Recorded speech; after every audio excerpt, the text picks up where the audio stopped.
Hello. So my original plan for today was to post a video about my sticker chart. Sorry, I'm drinking hot chocolate.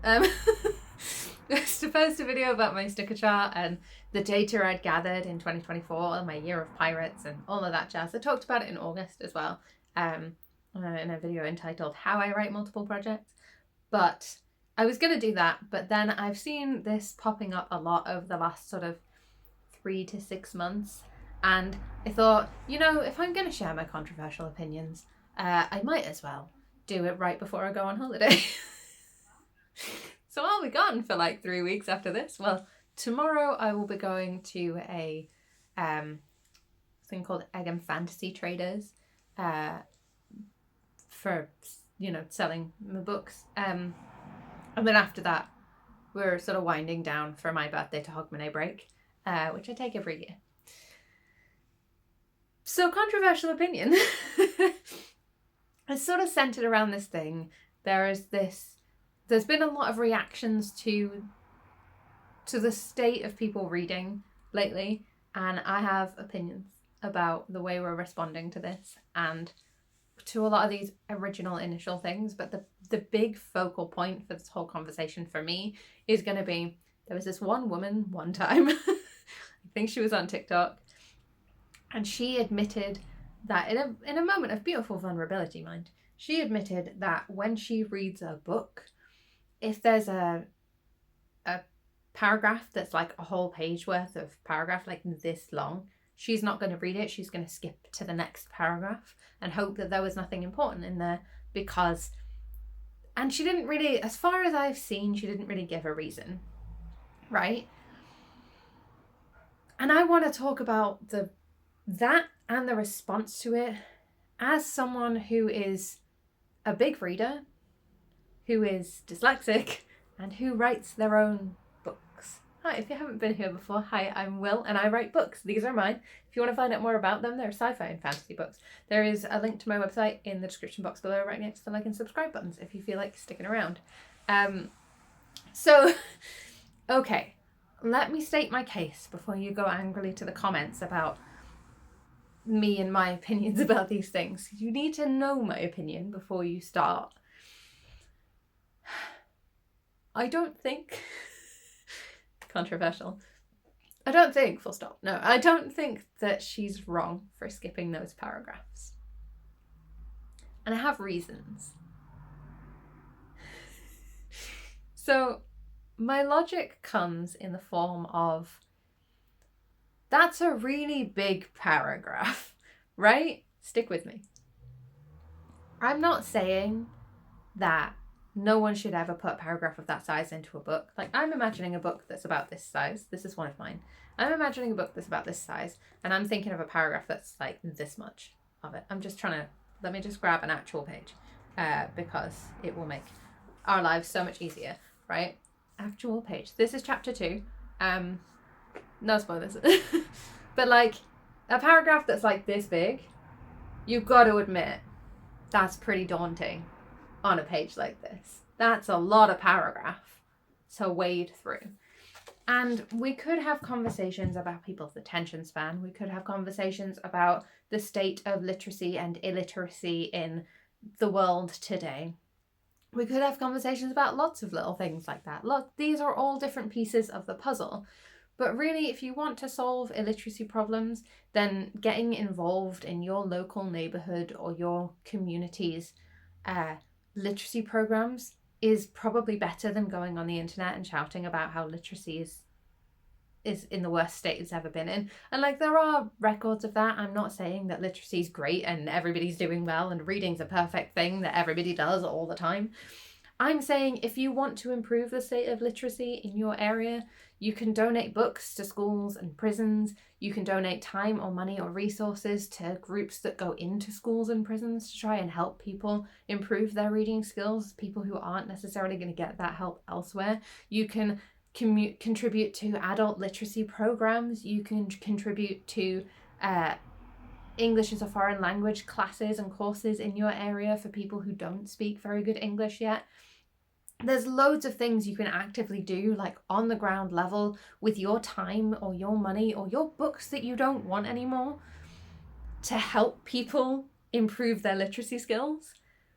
That's not what this conversation's actually about, though. This conversation is about a woman who can read, reads for fun, being judged harshly by the internet for being daunted by a really long paragraph.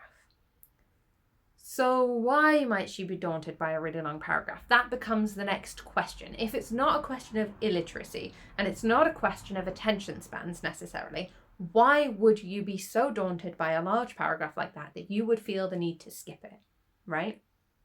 Well, there's lots of options. ADHD is a possibility. Dyslexia is a possibility. That's why I might skip a paragraph like that. I'm not saying I would every time, but it does happen. I do skip paragraphs like that fairly often because of my dyslexia, because I get stuck in this very specific loop where when a paragraph is very long like that, it just creates an increased risk of me getting stuck in one of my dyslexic loops. So a dyslexic loop is basically where you read to the end of the sentence, the end of the line. And then when your eyes are scanning to go to the next line, you don't drop by a line. You go back to the beginning of the same line and then you read that same line again. And it's really just the most annoying thing. Because you can get stuck in that loop for a really long time because your brain just doesn't process moving to the next line. I hate it.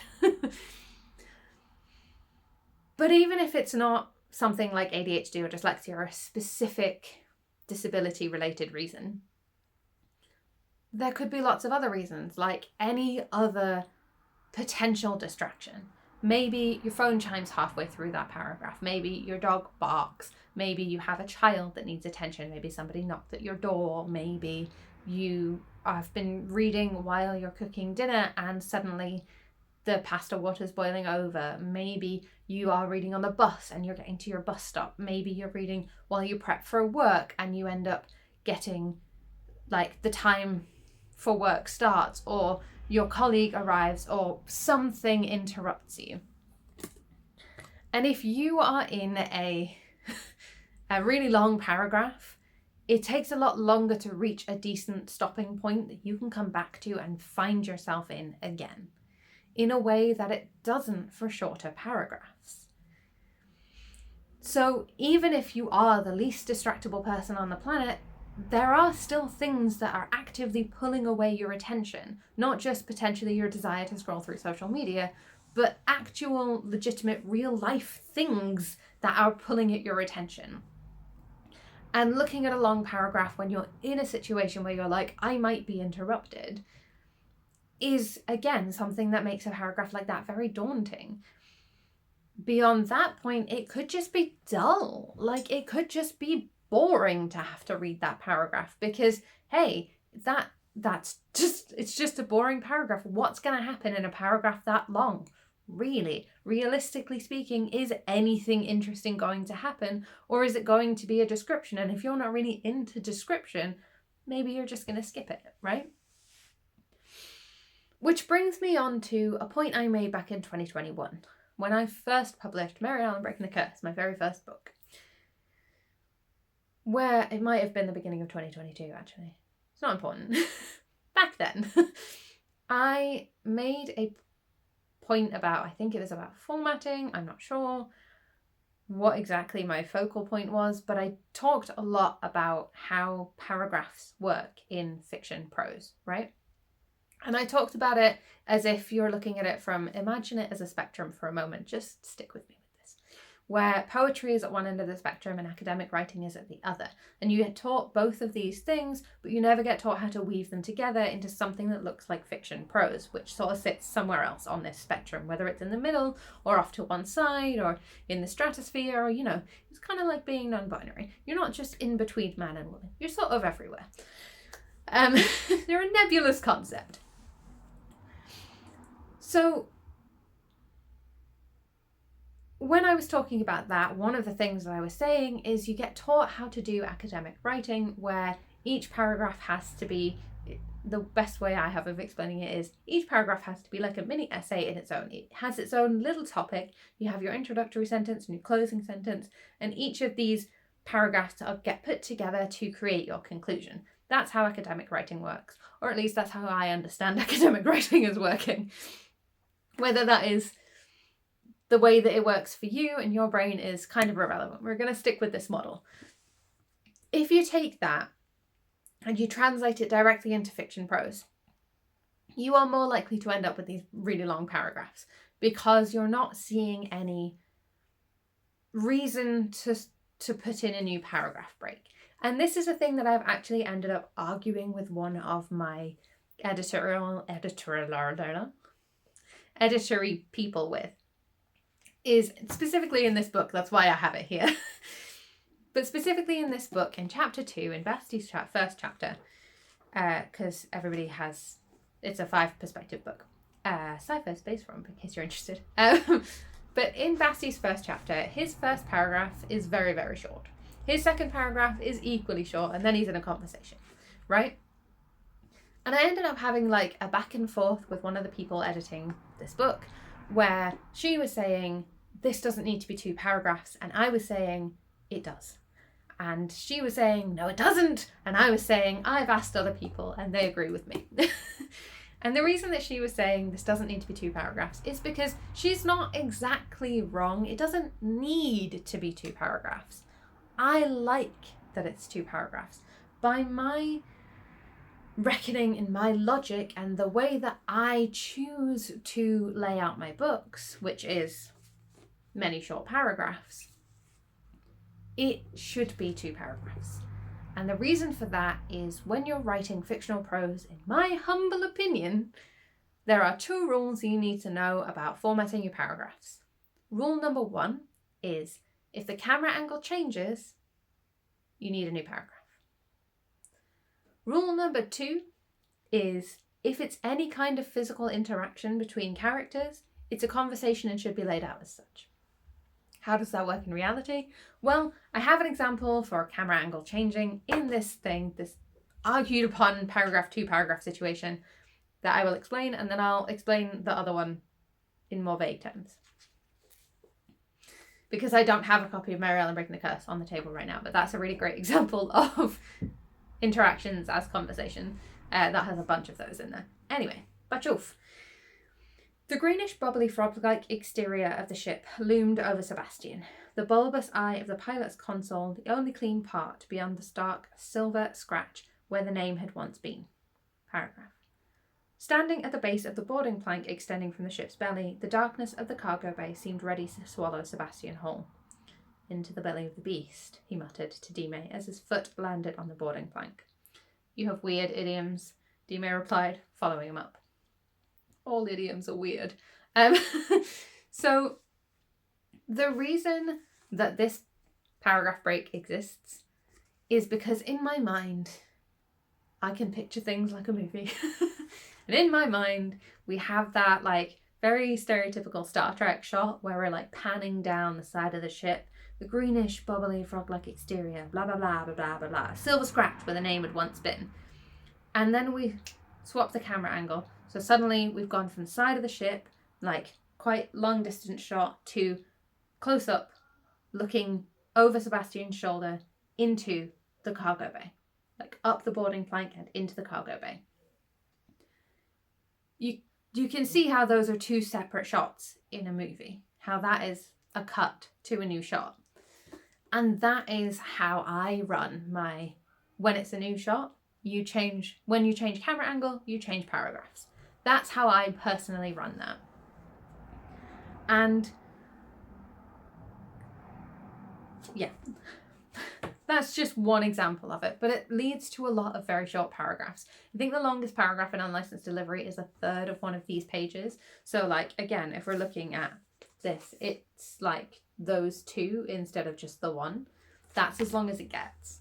And I don't even think it actually gets that long, because I would rather have lots and lots of short paragraphs. And I know that that is also a personal preference. But the having characters' interactions be like conversations. Again, like I said, it's more easily displayed to my mind. I can think of examples of it in Mary Ellen Breaking the Curse, my Guardian Cadet series, my first ever book. Because in that, Mary and her love interest, Calais, end up sparring quite a lot. That's a thing that happens a decent amount in those books, is they end up in sparring matches because it's a very fight-heavy book. And every time they do sparring, they end up having a conversation as well, but every time they do sparring, the way that I've laid it out is that each of their actions gets to be on its own line. Because, to my mind, that is a conversation. I'm not saying everybody has to lay it out like this. That's not what this is. But it just makes sense to me that when you're... So there's a whole conversation about this in fandom spaces as well, like particularly in like same gender pairing fandom spaces where you're like, how do I clarify which he is which he? And I've talked about that before as well. But when it comes to that, there's a whole conversation around subject and object. And I'll be honest, those terms are very hard for me to access because, again, dyslexic. But when it comes down to it, that is one of those situations where, again, if you're not sure, you can always swap to a new paragraph, begin with a character's name, and then that character will always be the one doing the thing. They will be, whichever one of those is, I think that's subject. The terms are hard to access. But whichever one of them is the one that starts the thing, like Steve grabbed Ali and yanked his arm. Whose arm? Ali's arm, obviously, because Steve is doing the grabbing and therefore also the yanking. And that's how the English language works. So you can utilize that to your own advantage. And the easiest way to make it really super clear who's doing what when you're he-himming and he-himming together is literally just whenever Ali starts doing something to Steve, you just put it on a new line. Like, Ali's the one who's talking now. It's body language talking, but to my mind, it's still a conversation. And I don't know if that's like because I'm a trained actor or whatever, but like it is, I don't know. The other piece of this whole ginormous who reads what and how puzzle is maybe she's just bored. Maybe she's bored of what she's reading. Maybe she's reading a thing and it's got boring and she wants to skip to the next interesting part, and the easiest way to do that is to jump to the next visually distinct part. So the next visually distinct part will be, the next paragraph. Or the next piece of dialogue or whatever. And I'm not gonna sit here and try and pretend like there is a way to stop readers from getting bored in your books. Like, my wife actually has been having this a lot lately, where she'll try and read a book that like is recommended, like, if you liked such and such book, if you liked Unlicensed Delivery, you might like Becky Chambers' Wayfarers series. That is a comp title. And she'll pick up Becky Chambers' Wayfarers series because she liked Unlicensed Delivery, and then she'll start reading it. She'll be there like, oh, I don't like it, it's boring, or whatever, and she'll put it down. And then like 2 weeks later she'll be like, oh, give it another shot because why not? And she'll be like, I love this book, I don't know why I ever disliked it. And it's just because she's not in the right headspace for it in the moment. And like, that's a really common thing. It's a thing that exists. But a lot of people don't want to start Sorry, it's meds time. A lot of people don't want to start a new book until they finish the previous one. So they end up skipping past the boring parts, whether they're actually boring or like right now boring, to get to the end of the book. Like, I genuinely did that with a book the other day where I wanted to see what the end was. I wanted to see, it was a romance novel, and I wanted to see the characters get together. I wasn't really enjoying the dynamic that they had in a lot of the like middle part of it. So I ended up skipping over a lot of it and just jumping to the next piece of dialogue, jumping to the next paragraph and seeing where it led us and where it led us and where it led us. And then next thing you know, it's the end of the book, and I felt really relieved because I've finished it. I don't do it all the time, but it is something that I do. And I think most people have experienced that. I'm not sure. Maybe I'm wrong. Most of the people I've talked to have experienced that. And like, sometimes you want to read something, but it's just too big for your headspace right then and there. So you either have the option of you put it down, you don't know when you're going to get to pick it up again, you don't know when you're going to get to try again, or maybe you know that you'll never pick it back up if you don't get through it now. Like a boss battle in a video game. But you also know that if you have to listen to that cutscene one more time, you're going to throw the controller across the room. It's not a perfect metaphor.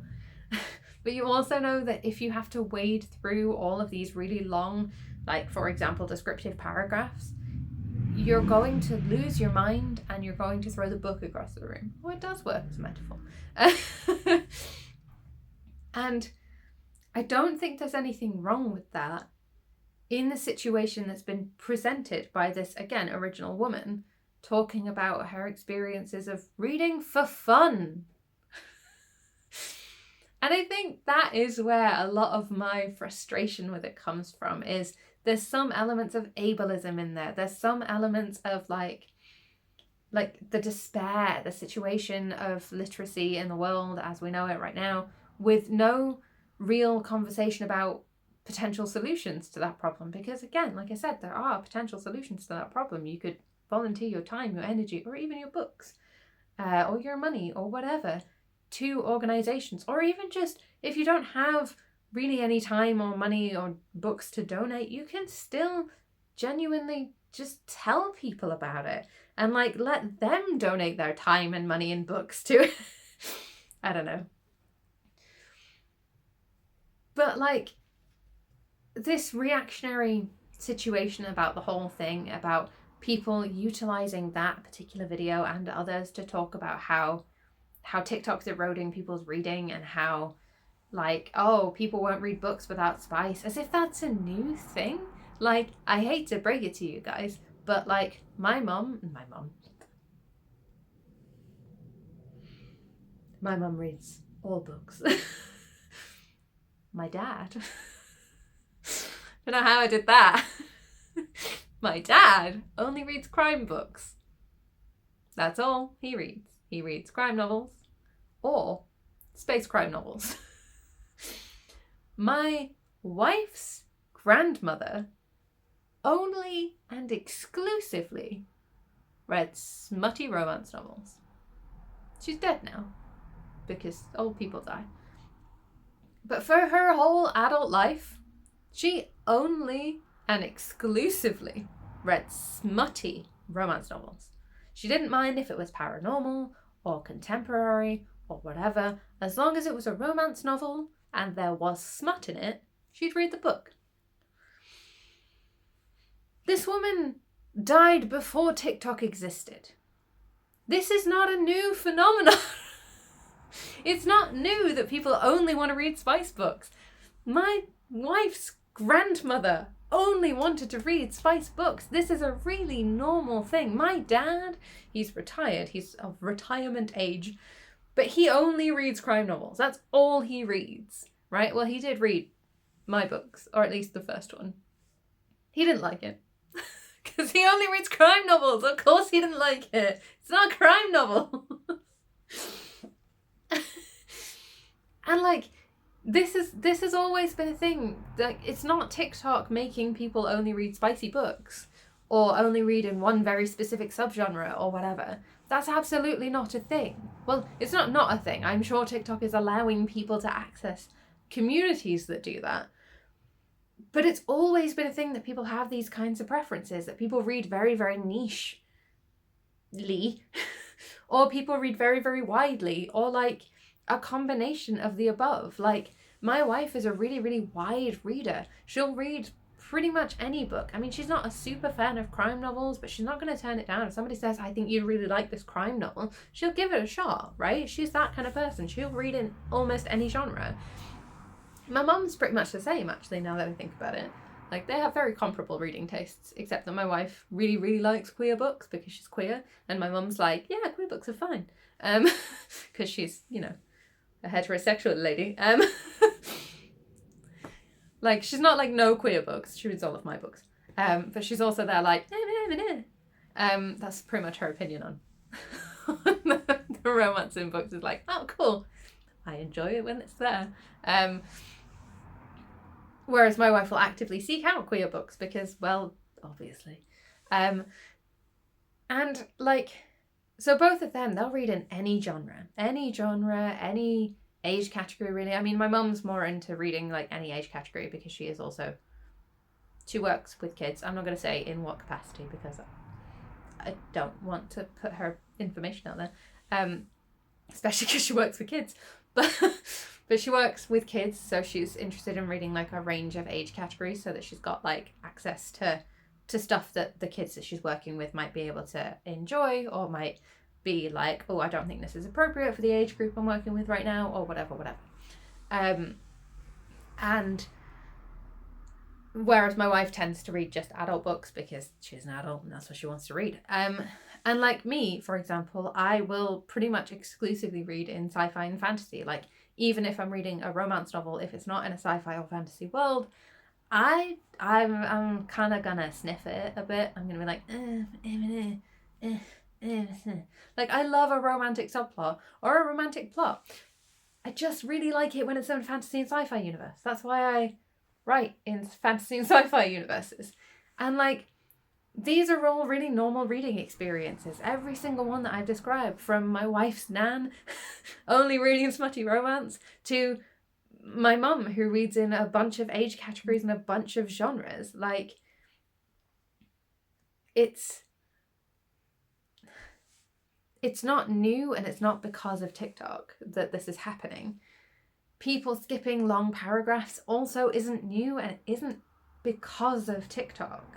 Like, the ability to communicate about these things on the internet is pretty much all TikTok has given people. And yeah, okay, there's conversations to be had around like short form content and how it's impacting attention spans, because it is definitely impacting attention spans, and like how having a tiny computer in your pocket all the time impacts your attention span, and doom scrolling and all of that kind of stuff. But that's not what we're talking about here and now. What we're talking about here and now is, if you're an author, opt for shorter paragraphs and avoid the problem altogether. If you are also a reader reading for fun, do it in the way that you enjoy.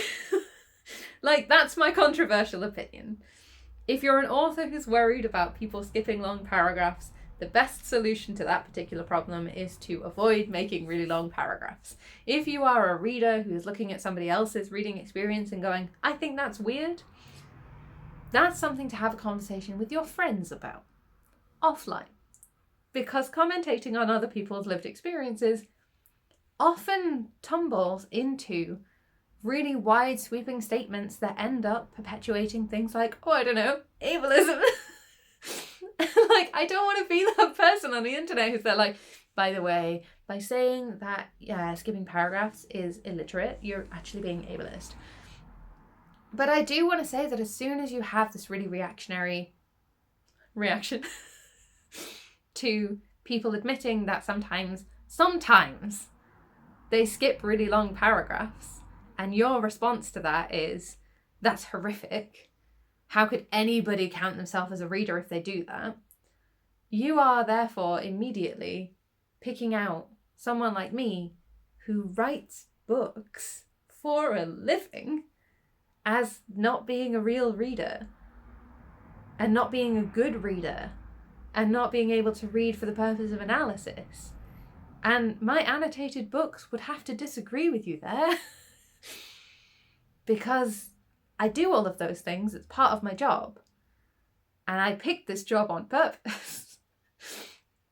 And like, I have a disability that specifically prevents me from being able to effectively read really, really long paragraphs.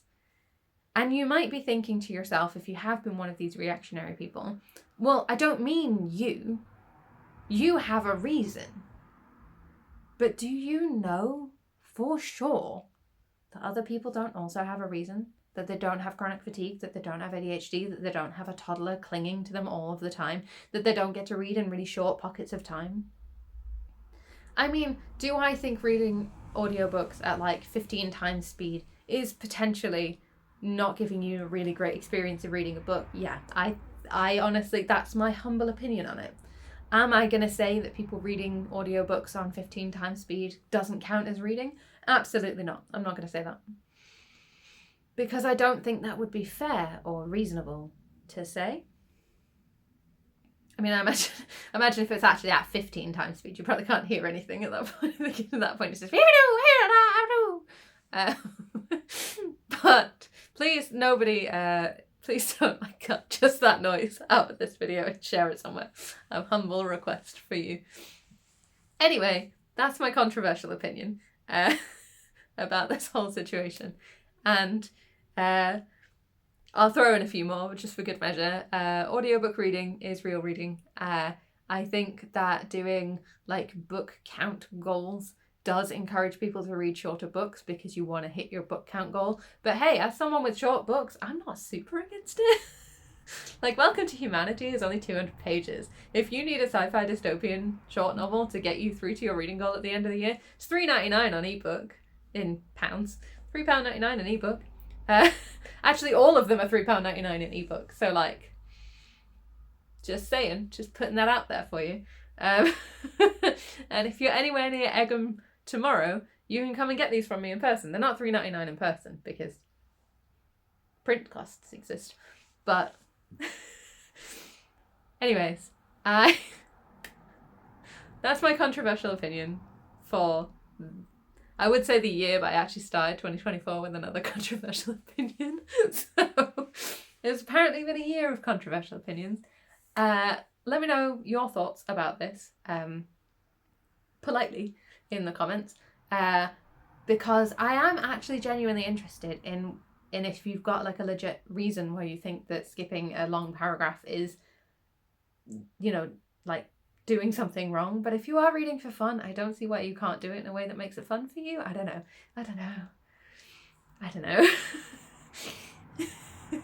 I hope you'll come back and see me again in January when I'm back from my holiday, where I talk about I'm going to be talking about my whole sticker chart thing and the data I've gathered and how long does it actually take me to write a book.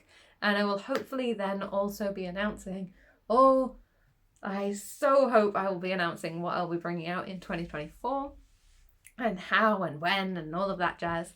And if you want to stay up to date with me and my books or find out more about them, all the links that you need are in the description box below. Links to like my website and my mailing list and where you can buy the books and all that kind of stuff right down there. There's like and subscribe buttons if this has somehow convinced you that you want to stick around for the foreseeable future. I will see you next year. Bye.